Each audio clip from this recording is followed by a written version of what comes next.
He mumbles this in her ears and then, after giving her a small soft kiss on the lips, he opens this car door and walks away. Author point of view. After getting out of the car, Jungkook points towards a girl and asks her to get inside the car.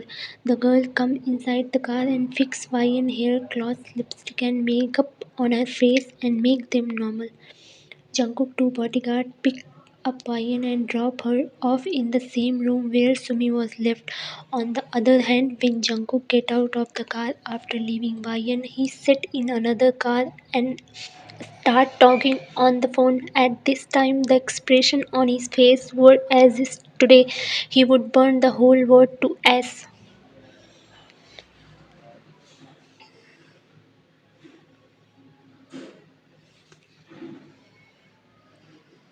There was a place like a cellar room. A boy was laying there soaked in blood. In front of that blood-soaked boy, a big couch was placed, and on that couch was sitting Jungkook, whose Ayuda was very scary. At this time, he looked no less than a dangerous devil.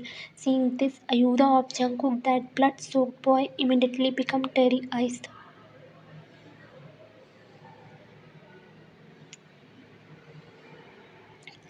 The boy get up from the floor trembling in a very stuttering voice said to Jungkook, Mr. Jeon, please believe me, I had no role in whatever happened in the club. I didn't do to the girl. She came to me.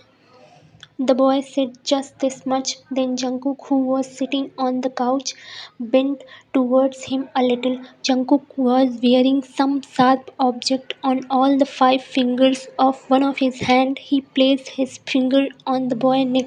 As soon as Jungkook did this, the boy started trembling with fear, and now he said in a very hurried voice, Sir, please leave me. I am telling the truth. Leave me.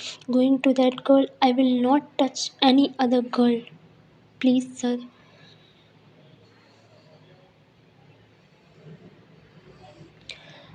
Author point of view. Hearing this from that boy, first Jungkook started laughing like a psycho, and then suddenly Jungkook moved his point hand around that boy's neck, and in a short while, that boy's neck was cut from his body and was laying on the floor. Blood started dripping from Jungkook's finger. That boy's head and body are laying separately on the floor in agony. When Jungkook bodyguard standing there saw this scene, he also shivered for a moment.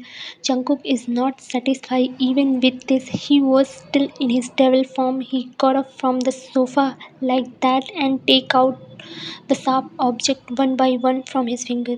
He take that sharp object near the eyes of that boy, and in no time that sharp object entered both the eyes of that boy. Then he cut both his hand to Jungkook. You saw my crybaby with these same eyes and touch her with the same hand. I will break your hand into so many pieces that you won't even find the parts. While saying this, he looked no less than a psycho.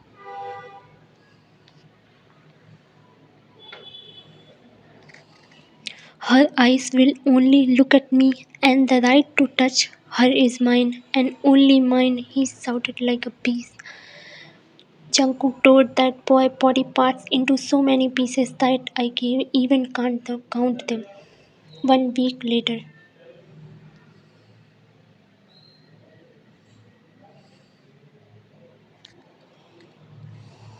Vian was holding her mom's hand in hers, and both of them were sitting in the corridor of the hospital.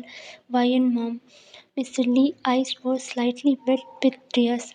Mr. Lee, Vian, please forgive us. We couldn't become good parents at all. Neither could we send you to college like others' children, nor could we fill your life with happiness. Vian, no mom, please don't say these type of words. She hold our mom hands more tightly. Mr. Lee, if your dad wasn't in the hospital, you wouldn't have need to do a part-time job. Vian, no mom, why are you thinking like this? Saying this, Vian hide her face in her mom's chest.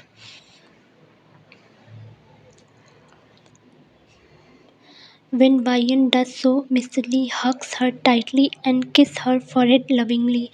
Vian immediately raises her head and looks at her mom's face and gives a sweet smile.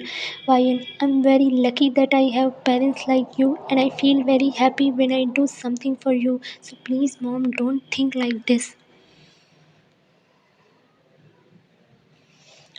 Like this, lovely conversations continue between the mother and the daughter, and they both got so engrossed in talking that they didn't even realize when it became night. Mr. Lee, okay, bacha.